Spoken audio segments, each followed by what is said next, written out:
الحمد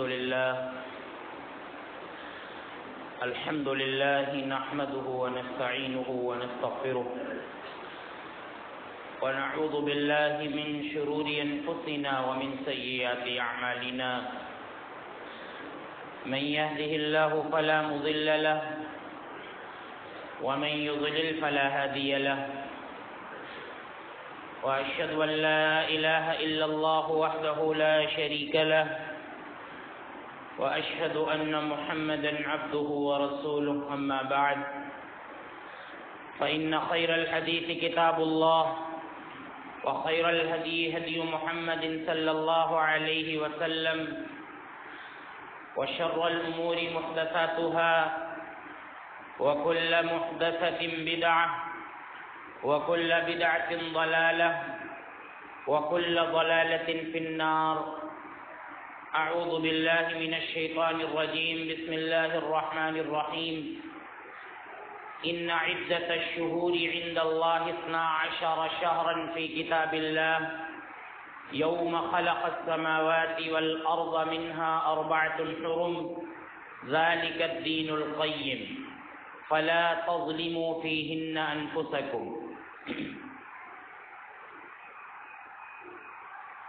معزز اسلامی مدینی بھائیوں، محرم الحرام کے مہینے کا آغاز ہو چکا ہے. یہ مہینہ ان مہینوں میں سے ایک ہے کہ جن کو اللہ رب العالمین نے حرمت والے مہینے بتلائے ہیں. 4 مہینے سال کے ایسے ہیں جو حرمت والے کہلاتے ہیں. حرمت والے ہونے کا مطلب یہ ہے کہ ان مہینوں کا احترام عام مہینوں سے زیادہ ہونا چاہیے. ان میں سے 3 مہینے لگاتار ہیں. اللہ کے نبی صلی اللہ علیہ وسلم نے فرمایا ذوالقعدہ، ذوالحجہ جو ابھی گزرا، اور یہ محرم جو ہجری سال کا پہلا مہینہ ہے جو شروع ہوا ہے. یہ 3 مہینے لگاتار ہیں، اور 1 مہینہ رجب کا ہے جو جمادہ اور شعبان کے بیچ میں آتا ہے. یہ 4 مہینے ہیں جن کا احترام زمانے جاہلیت سے ہوتا چلا آیا ہے. زمانے جاہلیت کے لوگ بھی ان مہینوں کا احترام کرتے تھے، اور سب سے پہلے جس نے مہینوں کے احترام کو ختم کرنا چاہا وہ زمانے جاہلیت کا ایک شخص تھا جس کا نام تھا قلمس. قلمس تھا جس نے رسم نسی کو ایجاد کیا. رسم نسی کہتے ہیں مہینوں کی تعداد میں ہیر پھیر کرنا، مہینوں کی تعداد کو آگے پیچھے کر لینا. مجھے بتانا آپ کو یہ ہے کہ کفار بھی ان 4 مہینوں کا احترام زمانے جاہلیت سے کرتے چلے آ رہے تھے. ان کی بھی ہمت نہیں ہوتی تھی کہ ان 4 مہینوں کی ہم بے حرمتی کریں، لیکن بس وہ چال بازیاں کرتے تھے. انہوں نے یہ کیا کہ محرم کو ادھر ادھر کر لیتے تھے، مہینے کا نام بدل لیتے تھے، لیکن 4 گنتیوں کو مکمل کرتے تھے. 4 مہینوں کی گنتیوں کو مکمل کرتے تھے. ان کی بھی ہمت نہیں ہوتی تھی کہ ہم سال میں 4 مہینوں کی بے حرمتی کریں. کفار بھی ان مہینوں کا احترام زمانے جاہلیت سے کرتے چلے آ رہے تھے. آیت کریمہ میں نے آپ کے سامنے تلاوت کی، سورہ توبہ کی. اللہ رب العالمین فرماتا ہے ان عدت الشہور عند اللہ 12 شہرا فی کتاب اللہ، کہ مہینوں کی تعداد اللہ رب العالمین کے یہاں اللہ کی کتاب میں 12 ہے. مہینوں کی تعداد 12 ہے. تو ہمارے جو مہینے ہیں، جو ہجری سال کے مہینے ہیں، ان کی تعداد 12 ہے، اور جو عیسوی سال ہے اس کی مہینوں کی تعداد بھی 12 ہے وہاں بھی. تو یہ جو ہمارا ہجری سال ہے اس میں مہینوں کی تعداد 12 ہے. اور کب سے ہے؟ اللہ رب العالمین فرماتا ہے یوم خلق السماوات والارض، جب سے اللہ رب العالمین نے آسمان و زمین کو پیدا کیا ہے تبھی سے اللہ رب العالمین نے ان کی تعداد 12 رکھی ہے. منہا 4 حرم، اللہ رب العالمین فرماتا ہے کہ ان میں 4 مہینے حرمت والے ہیں. جن کو اللہ کے نبی صلی اللہ علیہ وسلم نے حدیث کے اندر ذکر فرمایا کہ ثلاث متوالیات، 3 مہینے پے در پہ ہیں، لگاتار ہیں، ذوالقعدہ، ذوالحجہ، محرم، اور 1 مہینہ جو جمادہ اور شعبان کے بیچ میں آتا ہے یعنی رجب۔ اللہ کے نبی صلی اللہ علیہ وسلم نے حدیث کے اندر بیان فرمایا کہ زمانے جاہلیت میں لوگ تبدیلی کرتے تھے، کافر مہینوں کی تعداد میں ہیر پھیر کرتے تھے، لیکن زمانہ گھوم گھما کر پھر اسی طریقے پر آ گیا ہے جس طریقے پر اللہ رب العالمین نے اس کو بنایا تھا، اس کو پیدا کیا تھا۔ لہذا اب کوئی مہینوں کی تعداد میں ہیر پھیر نہیں کر سکتا۔ جن مہینوں کو اللہ رب العالمین نے محترم بتلایا ہے انہی مہینوں کا احترام ہونا چاہیے، اور وہ 4 مہینے اللہ کے نبی صلی اللہ علیہ وسلم نے حدیث کے اندر بیان فرمائے کہ ان 4 مہینوں کا خصوصی احترام ہونا چاہیے۔ تو محرم کا مہینہ یہ انہی مہینوں میں سے ایک ہے جن کا احترام ہونا چاہیے، اور عمر رضی اللہ عنہ کے زمانے میں محرم کے مہینے کو ہجری سال کا پہلا مہینہ قرار دیا گیا کہ اسی سے ہم اپنے سال کی ابتدا کریں، محرم سے۔ محرم یہ ہجری سال کا، اسلامی سال کا پہلا مہینہ ہے جس سے ہمارے سارے شرعی معاملات طے ہوتے ہیں۔ محرم کا بڑا احترام ہے، جیسا کہ اللہ رب العالمین نے فرمایا فَلَا تَظْلِمُوا فِيهِنَّ أَنفُسَكُمْ، سارے مہینوں میں ظلم و زیادتی منع ہے، لیکن خاص طور سے تمہیں جنگ و جدال سے بچنا ہے، ظلم و زیادتی سے بچنا ہے ان 4 مہینوں میں۔ خاص طور سے تمہیں ان 4 مہینوں میں اپنے اوپر ظلم و زیادتی سے بچنا ہے۔ ظلم سب سے بڑا یہ ہے کہ انسان اللہ رب العالمین کے ساتھ ظلم کرے، اور اللہ رب العالمین کے ساتھ ظلم کر کے اپنے اوپر ظلم کرے۔ اور اللہ رب العالمین نے قرآن کریم کے اندر ان الشرک لظلم عظیم کہا ہے کہ شرک، اللہ رب العالمین کے ساتھ کسی کو شریک کرنا، اللہ کے ساتھ کسی اور کو پکارنا، اللہ کو چھوڑ کر کسی اور کے لیے سجدہ کرنا، کسی اور کے دربار میں جھکنا، یہ اتنا بڑا ظلم ہے، اتنا بڑا ظلم ہے کہ اگر اس کے ساتھ کوئی انسان اس دنیا سے گیا تو اللہ رب العالمین اس کو کبھی بھی معاف نہیں کرے گا۔ ان اللہ لا یغفر ان یشرک بہ ویغفر ما دون ذلک لمن یشاء، اللہ رب العالمین اس بات کو معاف نہیں کرے گا کہ اللہ کے ساتھ کسی کو شریک ٹھہرایا جائے۔ اس کے علاوہ اللہ رب العالمین جتنے گناہوں کو چاہے گا، سارے گناہ اللہ نے بیان فرمائے کہ اس سے چھوٹے ہیں۔ ویغفر ما دون ذلک، دون کا مطلب ہوتا ہے کمتر، سارے گناہ شرک سے کمتر ہیں، سارے گناہ شرک سے چھوٹے ہیں۔ اللہ رب العالمین ان کو معاف کر سکتا ہے، لیکن شرک ایک ایسا گناہ ہے کہ جس کو اللہ رب العالمین کبھی بھی نہیں معاف کرے گا۔ تو سب سے بڑا ظلم یہ ہے کہ انسان محرم کے مہینے میں اور حرمت والے مہینے میں اللہ رب العالمین کے ساتھ ظلم کرے۔ اور بدقسمتی دیکھیے کہ ہمارے یہاں سب سے زیادہ اگر ظلم ہوتا ہے اللہ رب العالمین کے ساتھ اور اپنی ذات کے ساتھ تو وہ محرم کے مہینے میں ہوتا ہے۔ شرکیہ اعمال اگر انجام دیے جاتے ہیں تو وہ محرم کے مہینے میں انجام دیے جاتے ہیں۔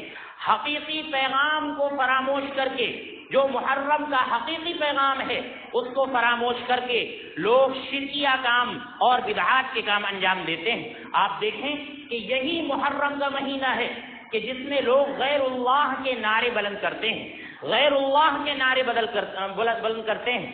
یہی وہ محرم کا مہینہ ہے کہ دشمنان صحابہ کے ساتھ ہمارے اہل سنت والجماعت کے بعض مسلمان اور بلکہ اکثر مسلمان ان کے ساتھ مل کر یا علی مولا اور اسی طرح یا علی مدد کے نعرے بلند کرتے ہیں۔ حالانکہ یہ سراسر شرکیہ نعرہ ہے، یہ ان لوگوں کا نعرہ ہے جو علی رضی اللہ عنہ کو مشکل کشا کہتے ہیں کہ علی رضی اللہ عنہ تو مشکل میں ہمارا ساتھ دیتے ہیں۔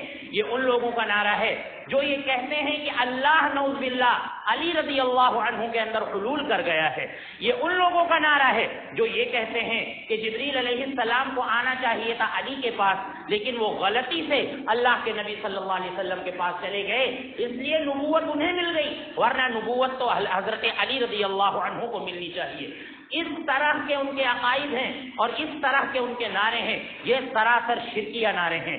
تو محرم کا مہینہ یہ توحید کو ثابت کرنے کا مہینہ ہے، لیکن لوگوں نے اپنی انرجی شرک کو ثابت کرنے میں ضائع کی، اور لوگوں نے دشمنان صحابہ کا قدم قدم ساتھ دیا اور ان کے شانہ بشانہ کھڑے ہو کر سرے عام اسلام کی رسوائی کا سبب بن رہے ہیں اور شرکیہ نعرے بلند کر رہے ہیں۔ آپ دیکھیں محرم کا حقیقی پیغام اللہ کے نبی صلی اللہ علیہ وسلم نے فرمایا، افضل الصیام بعد رمضان شہر اللہ المحرم، شہر اللہ المحرم، کہ رمضان المبارک کے بعد سب سے افضل روزہ اور سب سے اہم روزہ اللہ کے مہینے محرم کا روزہ ہے۔ آپ دیکھیں احترام کے لیے بس یہی کافی ہے کہ اللہ کے نبی صلی اللہ علیہ وسلم نے اس مہینے کی نسبت اللہ کی طرف کر دی، اس کو شہر اللہ کہا ہے، یہ اللہ کا مہینہ ہے۔ اللہ کے نبی صلی اللہ علیہ وسلم نے فرمایا کہ سب سے افضل روزہ رمضان کے بعد اگر کسی مہینے کا ہو سکتا ہے تو وہ رمضان المبارک کے بعد محرم کا روزہ ہے۔ اور اللہ کے نبی صلی اللہ علیہ وسلم جب مکے سے مدینہ آئے تو پتہ یہ چلا کہ یہاں پر یہودی روزہ رکھتے ہیں۔ اللہ کے نبی صلی اللہ علیہ وسلم نے جب پتہ کیا تو معلوم ہوا کہ وہ روزہ اس وجہ سے رکھتے ہیں کہ 10ویں محرم کو اللہ رب العالمین نے موسیٰ علیہ السلام کو فرعون پر فتح نصیب فرمائی۔ موسیٰ علیہ السلام کامیاب ہو گئے تھے اور فرعون غرق ہو گیا تھا، تو یہودی خوشی میں روزہ رکھتے ہیں 10ویں محرم کا۔ اللہ کے نبی صلی اللہ علیہ وسلم نے اس موقع پر کہا تھا کہ نحن احق بموسیٰ منکم، کہ موسیٰ ہمارے بھائی ہیں، موسیٰ ہمارے نبی ہیں، موسیٰ کی دعوت ہماری دعوت ایک ہے، لہذا تم سے زیادہ موسیٰ کی پیروی کے حقدار ہم لوگ ہیں۔ اللہ کے نبی صلی اللہ علیہ وسلم نے مسلمانوں کو حکم دیا کہ صوموا یوم عاشورہ، کہ یوم عاشورہ کا روزہ رکھو، یعنی 10ویں محرم کا روزہ رکھو۔ اور اللہ کے نبی صلی اللہ علیہ وسلم نے یہ بھی کہا کہ لئن بقیت الی قابل لاصومن التاسع، کہ اگر اللہ نے زندگی دی، اگر زندگی نے وفا کی اور میں آئندہ سال زندہ رہا تو 10ویں محرم کے ساتھ میں 9ویں محرم کا بھی روزہ رکھوں گا۔ تو یہ محرم کا حقیقی پیغام ہے کہ 10ویں محرم کے ساتھ 9ویں محرم کا روزہ رکھا جائے۔ اور سب سے بڑا پیغام یہ ہے کہ اللہ کے نبی صلی اللہ علیہ وسلم نے کہا کہ تم یہودیوں کی مخالفت کرو، تم اللہ کے دشمنوں کی مخالفت کرو، وہ صرف 10ویں محرم کا روزہ رکھتے ہیں، لہذا تم 10ویں محرم کے ساتھ 9ویں محرم کا بھی روزہ رکھو۔ اللہ کے نبی صلی اللہ علیہ وسلم نے ہر پل دشمنان اسلام کی مخالفت کا حکم دیا ہے، اور اللہ کے نبی صلی اللہ علیہ وسلم نے ان یہودیوں کے بارے میں کہا اولئک شرار الخلق عند اللہ، اللہ کی مخلوق میں اگر سب سے بدترین لوگ کوئی ہیں تو وہ یہ یہودی ہیں، سب سے بدترین لوگ ہیں۔ اللہ کے نبی صلی اللہ علیہ وسلم نے فرمایا کہ ان کی مخالفت کرو، ان کی مخالفت کرو۔ اور آپ دیکھیں دشمنان صحابہ کی جو جماعت ہے یہ حقیقت میں کوئی جماعت نہیں ہے، ان کو پیدا کرنے والی یہودی جماعت ہے، ان کو پیدا کرنے والی یہودی جماعت ہے۔ یہ سب یہودیت سے آئے ہیں جو صحابہ کرام کے دشمن بنے بیٹھے ہیں۔ اس مہینے میں دشمنان صحابہ کی مخالفت ہونی چاہیے، اس مہینے میں دشمنان صحابہ کی مخالفت ہونی چاہیے۔ صحابہ کرام کے دشمن جو کام اس مہینے میں کرتے ہیں ہمیں ان کاموں کو نہیں کرنا ہے، ہمیں ان کاموں کو نہیں کرنا ہے، اور ہمیں اللہ کے نبی صلی اللہ علیہ وسلم کی سنت کے ساتھ میں چلنا ہے۔ تو یہ محرم الحرام کا حقیقی پیغام ہے کہ غیروں کی مخالفت کی جائے، یہودیوں کی مخالفت کی جائے، اسی طرح سے عیسائیوں کی مخالفت کی جائے، اور ان یہودیوں کی جو پیداوار ہیں جو دشمنان صحابہ ہیں، لہذا ان کی ہمیں اور آپ کو مخالفت کرنی ہے، پرزور مخالفت کرنی ہے۔ ہر وہ کام جو وہ کریں بے سند کام ان کا ہوتا ہے۔ اللہ رب العالمین کا فضل ہے کہ اللہ رب العالمین نے ہمیں اور آپ کو سند عطا فرمائی ہے۔ ہم جب کوئی بات بیان کرتے ہیں اللہ کے نبی کی تو قال حدثنا سے ہم شروع کرتے ہیں، قال حدثنا کہہ کر اس کی سند ہم اللہ کے نبی صلی اللہ علیہ وسلم تک بیان کرتے ہیں۔ یہ دشمنان صحابہ کہ جن کی سند محفوظ نہیں ہے، جن کا دین محفوظ نہیں ہے، جن کا اللہ کے بارے میں عجیب و غریب عقیدہ ہے، جن کا نماز کے تعلق سے عجیب و غریب نظریہ ہے، جن کا حج کے تعلق سے عجیب و غریب نظریہ ہے، جن کا روزے کے تعلق سے عجیب و غریب نظریہ ہے، لہذا ان کی مخالفت ہمیں محرم الحرام کے مہینے میں کرنی ہے۔ آپ دیکھیں محرم الحرام کے مہینے میں بہت سی بدعات ہیں جنہوں نے جنم لے لیا ہے۔ بدعات کی مذمت کے تعلق سے آپ کے سامنے بہت سی باتیں آتی رہتی ہیں۔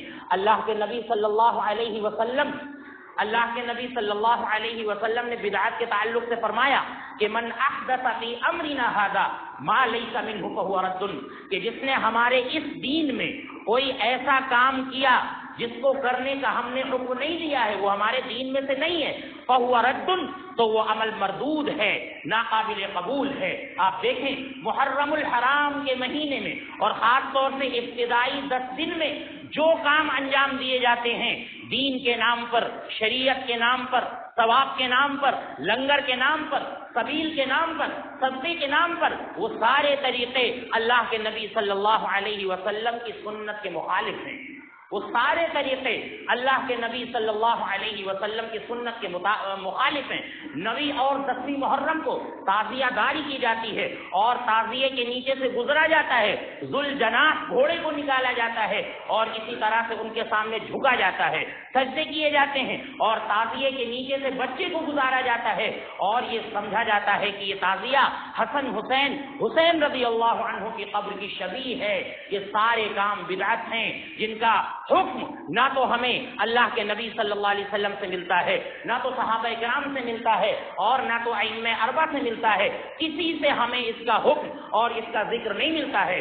امام مالک رحمہ اللہ کا بڑا مشہور قول ہے کہ جو شخص دین کے اندر کوئی نیا کام کرتا ہے، کوئی نیا کام کرتا ہے، اور یہ سارے نئے کام ہیں، تعزیہ داری یہ دین کے اندر نیا کام ہے، اسی طرح تعزیے کے سامنے جھکنا یہ دین کے اندر نیا کام ہے، نویں 10ویں محرم کو حلوہ مالیدہ بنانا، اسے تقسیم کرنا، لوگوں میں پلاؤ تقسیم کرنا، یہ سب نیا کام ہے، بدعت کا کام ہے۔ امام مالک رحمہ اللہ فرماتے ہیں کہ جس نے دین کے اندر کوئی نیا کام ایجاد کیا دین کے نام پر، یراھا حسنۃ، وہ اسے اچھا سمجھتا ہے کہ یہ کام دین کے نام پر ہم بہت اچھا کر رہے ہیں، تو امام مالک رحمہ اللہ فرماتے ہیں فقد زعم ان رسول اللہ صلی اللہ علیہ وسلم خان الرسالہ، اس نے یہ گمان کیا کہ نعوذ باللہ اللہ کے نبی صلی اللہ علیہ وسلم نے رسالت کو ہم تک پہنچانے میں خیانت سے کام لیا ہے، بے ایمانی سے کام لیا ہے اللہ کے نبی صلی اللہ علیہ وسلم نے۔ اگر کوئی یہ کہتا ہے کہ یہ کام اچھا ہے اور اچھا سمجھ کر رہا ہے اور نبی صلی اللہ علیہ وسلم نے نہیں کیا، اللہ کے امام مالک رحمہ اللہ فرماتے ہیں کہ اس نے اللہ کے نبی صلی اللہ علیہ وسلم پر بہت بڑا الزام لگایا کہ یہ بات اللہ کے نبی صلی اللہ علیہ وسلم سے چھوٹ گئی تھی جسے ہم دین کے نام پر مکمل کر رہے ہیں۔ یہ اللہ کے نبی صلی اللہ علیہ وسلم پر بہت بڑا الزام ہے، بدعت کا بہت بڑا نقصان کہ بدعتی کی توبہ اللہ قبول نہیں کرتا ہے۔ کوئی نماز پڑھے، تعزیہ داری بھی کرے اور ان کے ساتھ چلے، ان کی تعداد کو بڑھائے اور اسی طرح سے جلسے اور جلوس سے مجلسوں میں شریک ہو، نماز کی بھی پابندی کرے۔ اللہ کے نبی صلی اللہ علیہ وسلم نے فرمایا ان اللہ حجب التوبہ عن صاحب کل بدعۃ، اللہ رب العالمین نے توبہ کو ہر بدعتی سے روک دیا ہے۔ توبہ اللہ رب العالمین بدعتیوں کے قبول نہیں کرتا ہے۔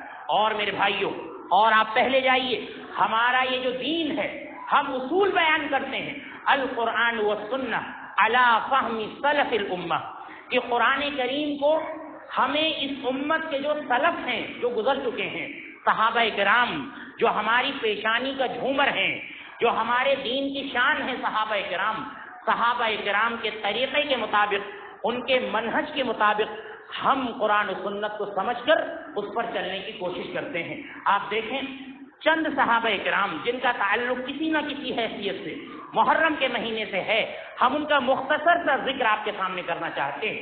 عمر بن خطاب رضی اللہ عنہ کہ جن کے اوپر ابو اللؤلؤ فیروز نے فجر کی نماز میں برچھا مارا تھا، ذوالحجہ کے آخری دنوں میں برچھا مارا تھا، اور محرم کی 1 تاریخ کو یا 29 ذی الحجہ کو یا انہی تاریخ میں عمر بن خطاب رضی اللہ عنہ کی شہادت ہوتی۔ یہ عمر بن خطاب رضی اللہ عنہ کہ جن کے بارے میں اللہ کے نبی صلی اللہ علیہ وسلم نے کہا تھا ایہن یبن الخطاب، خبردار اے عمر بن خطاب، ما لقیت الشیطان سالکا فجا قط الا سلک فجا غیر فجک، کہ اے عمر یہ تو عورتیں ہیں جو تم سے ڈر گئیں، تمہارا لحاظ کر گئیں، اللہ کی قسم ہے اس ذات کی جس کے ہاتھ سے میری جان ہے، جس گلی سے تم گزرتے ہو شیطان بھی وہ گلی چھوڑ کر دوسری گلی میں چلا جاتا ہے۔ یہ عمر بن خطاب رضی اللہ عنہ کی فضیلت ہے، اور حقیقت یہ ہے کہ آج بھی عمر کے شیطانوں کو عمر سے بیر ہے، عمر کے شیطان جو آج ہیں دنیا میں، ان کو عمر بن خطاب رضی اللہ عنہ سے نفرت ہے، وہ آج بھی عمر بن خطاب رضی اللہ عنہ سے نفرت کرتے ہیں۔ یہ عمر جن کے تعلق سے اللہ کے نبی صلی اللہ علیہ وسلم نے فرمایا کہ ہر امت میں کچھ محدث ہوتے ہیں، کچھ لوگ ہوتے ہیں جن کو اللہ رب العالمین شرح صدر عطا فرماتا ہے، جن کے سینے کو اللہ رب العالمین کھولتا ہے۔ اگر میری امت میں کوئی محدث ہے تو وہ عمر بن خطاب رضی اللہ عنہ ہے، وہ عمر بن خطاب رضی اللہ عنہ ہے، وہ عمر بن خطاب رضی اللہ عنہ کہ جن کو لے کر اللہ کے نبی صلی اللہ علیہ وسلم احد پہاڑ پر چڑھے۔ احد پہاڑ پر چڑھے تو احد پہاڑ ہلنے لگا۔ اللہ کے نبی صلی اللہ علیہ وسلم نے کہا اثبت یا احد، اے احد تو ٹھہر جا، کیا تجھے معلوم نہیں فإنما علیک نبی وصدیق وشہیدان، تیرے اوپر ایک نبی، ایک صدیق اور 2 شہید سوار ہیں، 2 شہید سوار ہیں، یعنی ایک نبی میں ہوں اور ایک صدیق ابو بکر ہیں اور ایک شہید حضرت عمر ہیں اور ایک شہید حضرت عثمان بن عفان رضی اللہ عنہ ہیں، جن کو لے کر آپ احد پہاڑ پر چڑھے تھے۔ وہ عمر کہ جن کی تائید میں اللہ رب العالمین قرآن کی آیتیں نازل فرماتا تھا۔ عمر جو چاہتے تھے اللہ وہ چاہتا تھا۔ عمر رضی اللہ عنہ کی مرضی تھی غزوہ بدر کے موقع پر کہ قیدیوں کو زندہ نہ چھوڑا جائے، اللہ رب العالمین نے آیت نازل فرما دی کہ عمر کی جو رائے تھی یقیناً وہی رائے اچھی تھی۔ اللہ کے نبی صلی اللہ علیہ وسلم نے قیدیوں کو فدیہ لے کر چھوڑ دیا تھا۔ اللہ رب العالمین نے فرمایا کہ عمر کی جو رائے تھی کہ ان کو چھوڑا نہ جاتا کیونکہ یہ کفر اور اسلام کا پہلا معرکہ تھا، عمر کی بات بہت زیادہ صحیح تھی۔ عمر رضی اللہ عنہ کی خواہش تھی کہ مقام ابراہیم جس جگہ پر کھڑے ہو کر ابراہیم علیہ السلام خانہ کعبہ کی تعمیر کر رہے تھے اس کو نماز پڑھنے کی جگہ بنا لیا جائے، حضرت عمر کی خواہش تھی۔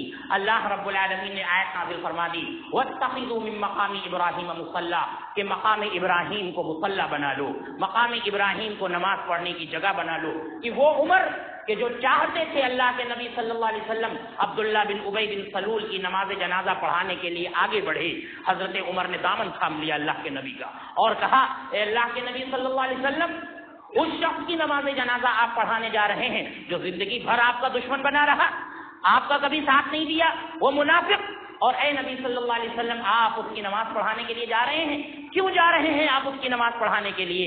اللہ کے نبی صلی اللہ علیہ وسلم اتنے رحم دل تھے۔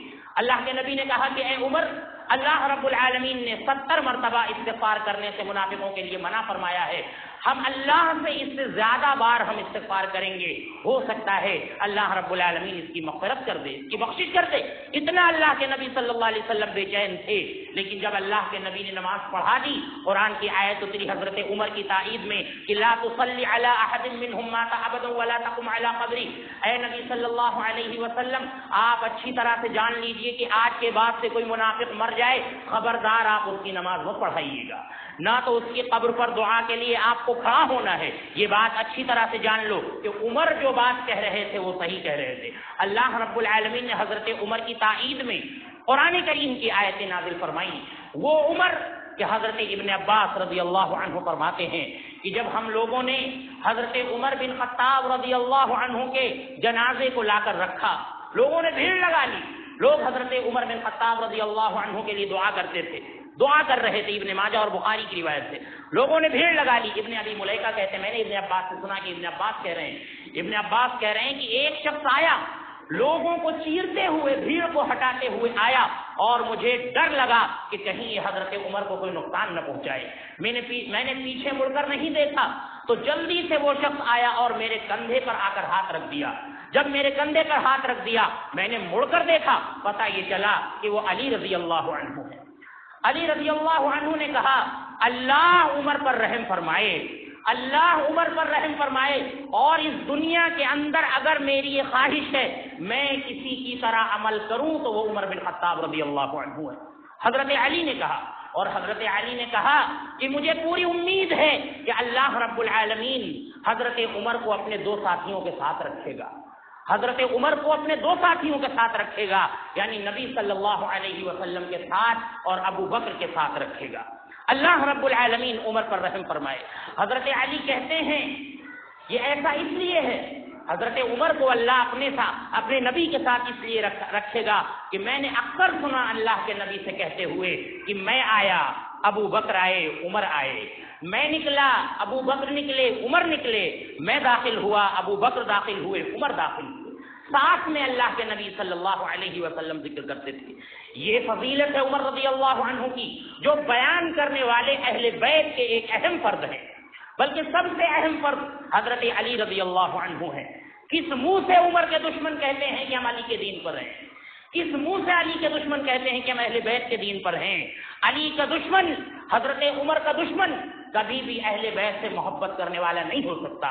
لوگ کہتے ہیں کہ ہماری وفات ہو تو اہل بیت کے دین پر ہو، اہل بیت کے مطابق ہمارا کفن دفن کیا جائے۔ تم کون سا منہ لے کر جاؤ گے اہل بیت سے محبت کا اگر عمر بن خطاب رضی اللہ عنہ کے دشمنوں سے تم محبت کرتے ہو؟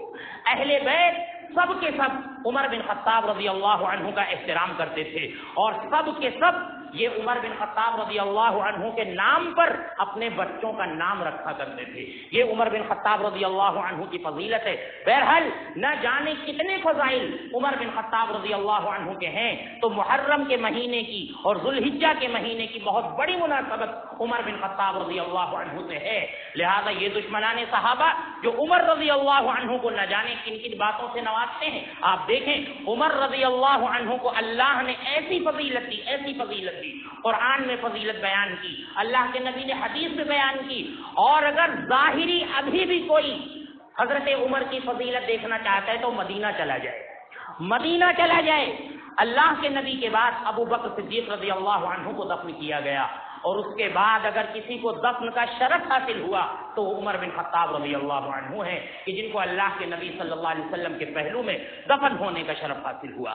یہ عمر بن خطاب رضی اللہ عنہ ہے جن کے دشمنوں کا عمل محرم کے مہینے میں ہم کبھی بھی نہیں کر سکتے، لہذا یہ سب حضرت عمر بن خطاب رضی اللہ عنہ کے دشمن ہیں، ان کا عمل ہمیں اور آپ کو محرم کے مہینے میں نہیں انجام دینا ہے۔ اور اسی طرح سے آپ دیکھیے عمر بن خطاب رضی اللہ عنہ کے بعد حضرت عثمان بن عفان رضی اللہ عنہ ان کے جانشین بنے، خلیفہ بنے، اور تیسرے خلیفہ بنے حضرت عثمان بن عفان رضی اللہ عنہ، کہ جن پر ہمیں اور آپ کو قربان ہونا چاہیے کہ عثمان بن عفان رضی اللہ عنہ، کہ اللہ کے نبی نے صلح حدیبیہ کے موقع پر اپنے ہاتھ کو عثمان کا ہاتھ بتلایا،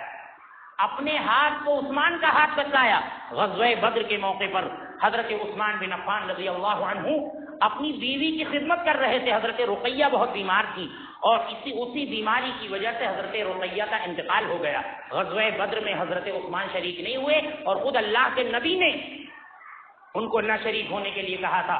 اس کے بعد جنگ میں جب مال غنیمت ملا تو اللہ کے نبی صلی اللہ علیہ وسلم نے ان کا حصہ لگایا اور کہا کہ ہذہ لعثمان، یہ عثمان کا حصہ ہے۔ اللہ کے نبی صلی اللہ علیہ وسلم نے حضرت عثمان کے بارے میں یہ فرمایا۔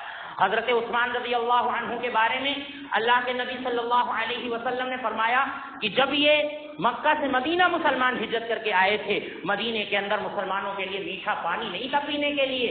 اللہ کے نبی صلی اللہ علیہ وسلم نے کہا کہ کون ہے جو مسلمانوں کے لیے پانی پینے کے پانی کا انتظام کرے گا؟ حضرت عثمان بن عفان رضی اللہ عنہ نے یہودی سے آدھا کنواں خرید کر 20,000 درہم میں تقریباً کنواں خرید کر مسلمانوں کے لیے وقف کیا۔ یہ عثمان کہ جن کا مال اللہ کے نبی صلی اللہ علیہ وسلم ایک بار ٹٹول رہے تھے، خرچ کرنے کا حکم دیا، بہت سا مال حضرت عثمان بن عفان رضی اللہ عنہ لے آئے۔ اللہ کے نبی صلی اللہ علیہ وسلم ٹٹول رہے تھے اور کہہ رہے تھے کہ آج کے بعد عثمان کا کوئی کام انہیں نقصان نہیں دے گا۔ عثمان نے اتنی نیکیاں کر لی ہیں کہ آج کے بعد عثمان کا کوئی عمل ان کو نقصان نہیں دے گا۔ اللہ کے نبی صلی اللہ علیہ وسلم نے حضرت علی کو اگر ایک بیٹی نکاح میں دی ہے تو یہ حضرت عثمان بنو امیہ کے فرد ہیں۔ اپنی 2 بیٹیاں اللہ کے نبی صلی اللہ علیہ وسلم نے حضرت عثمان کو دی۔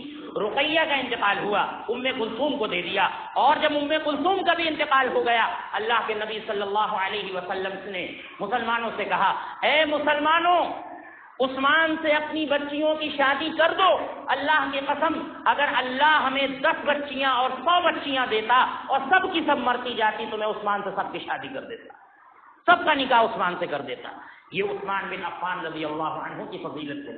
آج عثمان بن عفان رضی اللہ عنہ کو یہ دشمنان صحابہ داماد رسول ماننے کے لیے تیار نہیں ہے، داماد رسول ماننے کے لیے تیار نہیں ہے، اور ہم ان کے شانہ بشانہ کھڑے اور ہم ان کے جیسا عمل کر رہے ہیں۔ لہذا میرے بھائیوں، ہوش کے ناخن لینے کی ضرورت ہے، ہوش کے ناخن لینے کی ضرورت ہے ہمیں اور آپ کو کہ ہم دینی اعتبار سے کتنے کمزور ہوتے جا رہے ہیں۔ لہذا صحابہ کرام کے منہج کے مطابق ہمیں دین کو سمجھنا ہے، اور محرم کے مہینے میں کوئی ایسا کام نہیں کرنا ہے جو یہودیوں کا ہو، جو دشمنان صحابہ کا ہو۔ کوئی عمل ہمیں اور آپ کو نہیں کرنا ہے۔ ہاں، سنت کے مطابق اگر ہم سے اور آپ سے ہو سکے، اگر ہم رکھ سکتے ہوں، نفلی روزہ ہے اور رکھنا بھی چاہیے، تو ہمیں 10ویں اور اس کے ساتھ 9ویں محرم کے روزوں کا اہتمام کرنا چاہیے۔ آپ دیکھیں 10ویں محرم کو روزہ رکھنے کے لیے ہماری شریعت نے کہا ہے، اسی دن زبردستی لنگر کھلایا جاتا ہے، سبیلیں پلائی جاتی ہیں، شربت پلایا جاتا ہے، زبردستی لوگوں سے یہ کہا جاتا ہے کہ نہیں، یہ دن روزے کا دن نہیں ہے، ان کے یہاں روزہ نہیں ہے، وہ روزہ نہیں رکھتے ہیں، اور زبردستی لوگوں کو کھلانے پلانے کی کوشش کرتے ہیں کہ اس دن میں روزہ نہیں رکھنا چاہیے۔ بہرحال میرے بھائیوں، 2 صحابہ کرام کا میں نے آپ کے سامنے ذکر کیا، انشاءاللہ اور بھی آئندہ خطبہ ہے، اس میں اور بھی شہادتوں کا ذکر، اور اسی طرح سے اہل بیت کے جو فضائل ہیں، اور محرم کا جو اور پیغام ہے اور جو پیغامات ہیں محرم کے، انشاءاللہ ان کا ذکر آپ کے سامنے آئے گا۔ اللہ رب العزت ہمیں ان باتوں کو سمجھنے کی توفیق عطا فرمائے۔ اللہ رب العالمین ہمیں تمام صحابہ کرام کا احترام کرنے کی توفیق عطا فرمائے۔ اللہ رب العالمین ہمیں صحابہ کرام کے منہج کے مطابق دین پر چلنے کی توفیق عطا فرمائے۔ اللہ رب العالمین ہمیں شرک و بدعات سے محفوظ فرمائے۔ اے اللہ، بالخصوص ہم سب کو محرم کی بدعات سے محفوظ فرما۔ اے اللہ، جن بھائیوں نے دعا کی گزارش کی ہے ان کی تمام جائز تمناؤں کو قبول فرما۔ اگر وہ بیمار ہیں تو انہیں شفا کاملہ عاجلہ عطا فرما۔ اے اللہ، جنہوں نے گزارش نہیں کی ہے اے اللہ ان کی بھی تمام جائز تمناؤں کو قبول فرما۔ اگر وہ بیمار ہیں تو انہیں شفا کاملہ عاجلہ عطا فرما۔ اے اللہ، ہمارے والدین پر رحم فرما۔ اے اللہ، ہمارے بوڑھے لوگوں پر رحم فرما۔ اے اللہ، ہمارے بچوں پر، بالخصوص نومولود بچوں پر رحم فرما۔ اے اللہ، تمام مسلمانان عالم پر رحم فرما۔ اے اللہ، گرمی کی شدت کو ہم پر سے کم فرما دے۔ اے اللہ، ہم پر باران رحمت کا نزول فرما۔ اے اللہ، رحمت کی بارش کا نزول فرما۔ اے اللہ، تمام مسلمانان عالم پر رحم فرما۔ اے اللہ، جب تک ہم اس دنیا میں رہے ایمان کی حالت میں رہے، جب ہمارا خاتمہ ہو ایمان کی حالت میں ہو۔ آمین۔ وآخر دعوانا الحمدللہ رب العالمین۔